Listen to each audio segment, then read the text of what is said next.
fourth capacity matrix, you're going to be asked to figure out the speed of a planet traveling around your star, and as well as the circumference around that star that that planet will be traveling along. So I wanted to give you a couple images to get the understanding of what's going on in your mind. To start with, I want to talk about the idea of the fabric of space-time. So about 100 years ago, Albert Einstein started to think about space as rather than just room out there beyond our Earth, as kind of a fabric that could be bent and moved. So much like a trampoline can be bent by somebody's mass or somebody's weight, Einstein thought that space could be bent as well by the mass of a planet or by the mass of a star. And so when you think of gravity, you can think about the fabric of space-time just like the fabric of a trampoline being bent downwards. And so with a trampoline, it might look like this. You can see the person or the object's weight pulling down that fabric. And you can think of it, the gravity of Earth, looking kind of like this. So the gravity closest to the Earth is the strongest, and the gravity further away is less strong. When it comes to planets moving around a star, it might help to think of one of these spiral wishing wells. So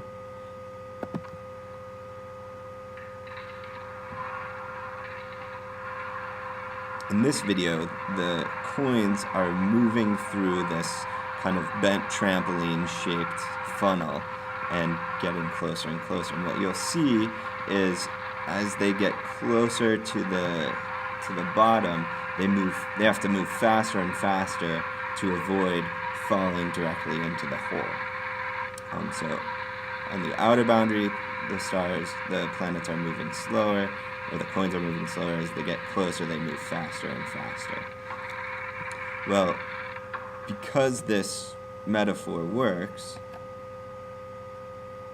we can see the same pattern in our planet, in the planets in our solar system. So if you look now, the closer planets, like Mercury, are moving much faster than the planets like the Earth and Mars, rather. So what I'm going to do is I'm going to speed this up, and you can see it a little bit better when it's faster. You can see Mercury in the center is moving around its circle really quickly, and Venus a little bit slower, and Earth even slower. You can see Venus kind of overtaking Earth once they get lined up, and Earth then moving faster than Mars, which is moving even faster than Jupiter. So the closer in to the center of that funnel of gravity, the faster something's going to move. So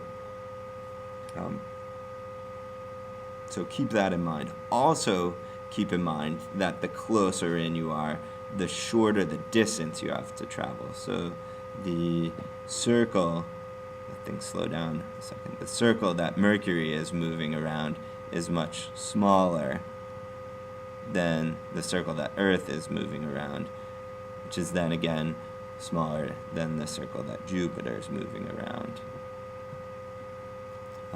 So in this rubric, you're going to take in mind a few different measurements.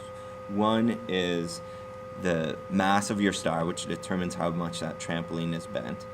The distance to your star, which is marked by the Ri and Ro, or the inner and outer boundaries of your habitable zone, that you guys measured in the second matrix.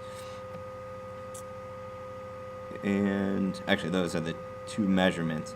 And that radius comes into play in two circumstances. One, in figuring out the circumference of the circle, and two, in figuring out how much it's affected by the gravity, or how much that fabric of space-time, or the trampoline fabric, is bent by the sun.